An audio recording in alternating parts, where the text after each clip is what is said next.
दोस्तों एक समय था जब बॉलीवुड को इंटरनेशनल लेवल पर इंडियन सिनेमा का फेस माना जाता था और साउथ इंडियन फिल्म इंडस्ट्री में बॉलीवुड फिल्म्स के रीमेक बनाए जाते थे। लेकिन आज के समय की अगर बात करें तो ये हालात अब पूरी तरह से बदल चुके हैं। दरअसल आज साउथ में नहीं बल्कि बॉलीवुड इंडस्ट्री में साउथ फिल्मों के रीमेक बनाए जा रहे हैं। साथ ही आज डोमेस्टिक व इंटरनेशनल बॉक्स ऑफिस पर जो कामयाबी साउथ इंडियन फिल्में हासिल कर रही हैं, वैसी कामयाबी के लिए बॉलीवुड अब तरसती हुई दिखाई देती है। और यही वजह है कि भारत के बाहर दूसरे देशों में भी अब साउथ इंडियन फिल्में ही भारतीय सिनेमा की असली पहचान बनती जा रही हैं। अब ऐसे में सवाल उठता है कि कुछ साल पहले तक जिन साउथ फिल्मों का उनके ओवर एक्शन के लिए मजाक बनाया जाता था, वो आज बॉलीवुड से इतना आगे कैसे निकल गई। और दोस्तों इसी सवाल का ही जवाब आज की इस वीडियो में हम आपको देने वाले हैं। तो दोस्तों जिन बॉलीवुड सुपरस्टार्स को कभी फिल्म के हिट होने की गारंटी माना जाता था, पिछले कुछ सालों में हम लोगों ने उन बड़े बड़े स्टार्स की फिल्मों को भी औंधे मुंह जमीन पर गिरते हुए देखा है। और ये सब देखकर ऐसा लगता है कि मानो बॉलीवुड फिल्म को लेकर लोगों में कोई एक्साइटमेंट ही बाकी नहीं रह गया है। और इसकी सबसे बड़ी वजह यही है कि साउथ इंडियन फिल्में लोगों के दिलो दिमाग पर पूरी तरह से छा चुकी हैं। फॉर एग्जाम्पल रिसेंटली रिलीज हुई अंतिम, सत्यमेव जयते 2 और बेल बॉटम जैसी बड़े बॉलीवुड स्टार्स की फिल्में जहां बॉक्स ऑफिस पर पूरी तरह से फेल हो गई थी, वहीं पुष्पा, RRR और KGF चैप्टर 2 जैसी तेलुगु फिल्मों के हिंदी डब्ड वर्जन इन बॉलीवुड फिल्मों से कई गुना ज्यादा कमाई कर रहे हैं। और इससे साफ पता चलता है कि इन साउथ स्टार्स के लिए आज सिर्फ साउथ ही नहीं बल्कि पैन इंडिया लेवल पर लोगों में एक अलग ही दीवानगी है। अब इस बात में तो कोई शक नहीं है कि साउथ फिल्मों को इस मुकाम तक पहुंचाने में सबसे बड़ा हाथ इन फिल्म के एक्टर्स का ही रहा है। लेकिन इस बात से भी इनकार नहीं किया जा सकता कि साउथ इंडियन सिनेमा को पैन इंडिया और इंटरनेशनल लेवल तक सफल बनाने में एस शंकर और SS राजामौली जैसे जीनियस डायरेक्टर्स का भी बहुत अहम योगदान रहा है। दरअसल SS राजामौली की film Baahubali south Indian cinema के लिए एक बहुत बड़ा टर्निंग पॉइंट साबित हुई थी, क्योंकि इंडियन सिनेमा के इतिहास की इस सबसे बड़ी फिल्म ने लोगों के दिमाग में सदियों से बनी साउथ इंडियन फिल्मों की छवि को एक झटके में बदल कर रख दिया था। साथ ही इस फिल्म की कामयाबी ने साउथ इंडियन फिल्म मेकर्स को यह कॉन्फिडेंस भी दिया कि वो भी बाहुबली की तरह ही अपनी फिल्मों को इंटरनेशनल लेवल पर रिलीज कर सकते हैं।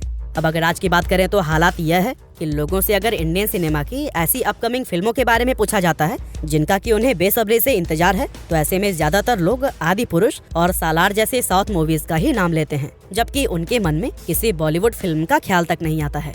लेकिन दोस्तों जैसा कि आपको पता ही है कि बॉलीवुड की जो हालत इस समय हमें नजर आ रही है वो हमेशा से ऐसी नहीं थी। इनफैक्ट कुछ सालों पहले तक तो साउथ के अंदर बॉलीवुड फिल्मों के रीमेक बनाए जाते थे। यहाँ तक कि साउथ इंडस्ट्री में तो अमिताभ बच्चन की लगभग हर फिल्म का ही रीमेक बनाया जाता था। ये वो समय था जब हिंदी रीजन के लोग साउथ फिल्मों के ओवर एक्शन सीन्स का मजाक बनाया करते थे। ये फिल्में अपने स्टेट्स में तो काफी पसंद की जाती, लेकिन हिंदी ऑडियंस इन फिल्मों का बॉलीवुड से कोई कंपटीशन ही नहीं मानती थी। और कंपटीशन भला होता भी कैसे, उस समय तो बॉलीवुड में भी ऐसी जबरदस्त फिल्में बनती थी जिन्हें कि ऑस्कर के लिए भी नॉमिनेट किया जाता था। लेकिन दोस्तों साल 2000 के बाद से बॉलीवुड ने कुछ ऐसी बड़ी गलतियां की हैं जिनका खामियाजा उन्हें आज भुगतना पड़ रहा है। वहीं दूसरी तरफ हमेशा अंडररेट की जाने वाली साउथ इंडियन फिल्म इंडस्ट्री खुद को बेहतर बनाने के प्रयास करती रही और देखते ही देखते ये इंडस्ट्री कब बॉलीवुड से आगे निकल गई लोगों को पता तक नहीं चला। खैर चलिए अब हम जानते हैं कि वो कौन सी ऐसी गलतियां थी जिसने कि बॉलीवुड को साउथ इंडस्ट्री के पीछे लाकर खड़ा कर दिया। असल में दोस्तों बॉलीवुड ने पहली बड़ी गलती यह की कि उसने हॉलीवुड को कॉपी करना शुरू कर दिया। अब अगर आप 2004 या 2005 के बाद से बॉलीवुड फिल्मों पर नजर डालेंगे तो फिर उसमें आपको हॉलीवुड की एक झलक नजर आएगी। दूसरे शब्दों में कहें तो बॉलीवुड की ज्यादातर फिल्में बड़े शहरों और मॉडर्न जमाने पर बेस्ड होने लगी थी, जिसके चलते हिंदी जगत की देसी ऑडियंस इन फिल्मों से कनेक्ट ही नहीं कर पाई। इसके अलावा बॉलीवुड का असली पतन तब शुरू हुआ जब हिंदी सिनेमा के बड़े बड़े सुपरस्टार्स गजनी, सिंघम, वांटेड और राउडी राठौर जैसी फिल्मों के रूप में साउथ इंडियन फिल्मों के रीमेक बनाने लगे। यहाँ से बॉलीवुड में एक ऐसा दौर शुरू हुआ जहाँ पर हर दूसरी फिल्म ही साउथ की रीमेक होती थी। बॉलीवुड फिल्म मेकर्स ने अपनी ओरिजिनलिटी और क्रिएटिविटी को ताक पर रख दिया और प्रॉफिट कमाने के लिए अपना पूरा फोकस सिर्फ साउथ फिल्मों के रीमेक बनाने पर लगा दिया। दरअसल ये सभी रीमेक फिल्में बॉलीवुड में भी बहुत बड़ी हिट साबित हो रही थी और इन फिल्मों के इतना हिट होने की वजह से ही साउथ के फिल्म मेकर्स को पहली बार इस चीज का आभास हुआ कि उनकी फिल्में हिंदी जगत में भी कामयाब हो सकती हैं। अब दोस्तों कुछ समय तक तो हिंदी ऑडियंस को यह भी पता नहीं चल पाया कि बॉलीवुड में बनाई जा रही ये फिल्में असल में साउथ इंडियन फिल्मों की ही कॉपी है। लेकिन वक्त के साथ जैसे जैसे इंटरनेट का प्रभाव बढ़ा, वैसे ही लोगों को यह समझ आने लगा कि जिन फिल्मों को वो बॉलीवुड का मास्टरपीस समझ रहे थे वो असल में बॉलीवुड की ओरिजिनल फिल्म है ही नहीं। साथ ही जो फिल्में ओरिजिनल होती भी थी उनमें लोगों को कंटेंट ही नजर नहीं आता था। और फिर यहीं से लोगों का ध्यान बॉलीवुड के इन कॉपीड फिल्मों से हटकर साउथ की ओरिजिनल फिल्मों की तरफ अट्रैक्ट होना शुरू हो गया। इसके अलावा सुशांत सिंह राजपूत की डेथ आए दिन ड्रग केसेस और बॉलीवुड स्टार्स का रूड बिहेवियर, ये सब चीजें भी बॉलीवुड के पतन का अहम रीजन बनी, क्योंकि इन सब चीजों की वजह से ही लोगों ने बॉलीवुड एक्टर्स से मुंह फेरना शुरू कर दिया था। खैर, ये तो बात हुई बॉलीवुड इंडस्ट्री के द्वारा की गई गलतियों की, लेकिन चलिए अब हम उन रीजंस के बारे में बात करते हैं जो कि साउथ इंडियन फिल्म इंडस्ट्री के कामयाबी में मास्टर स्ट्रोक साबित हुए।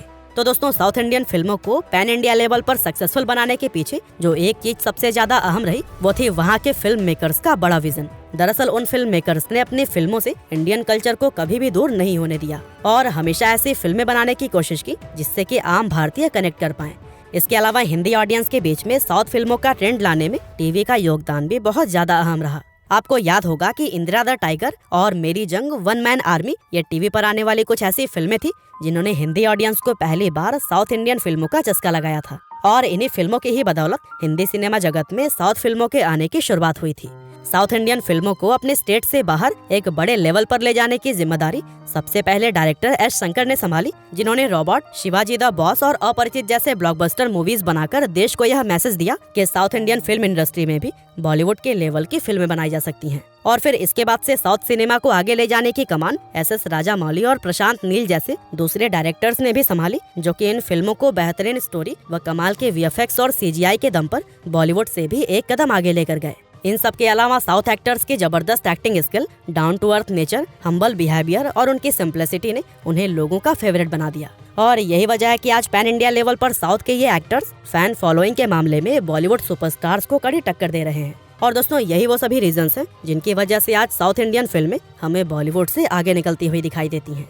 बाकी हमारी आज की इस वीडियो में बस इतना ही था, लेकिन यह वीडियो आपको कैसी लगी हमें कमेंट करके बताना ना भूलिएगा। आपका बहुमूल्य समय देने के लिए बहुत बहुत धन्यवाद।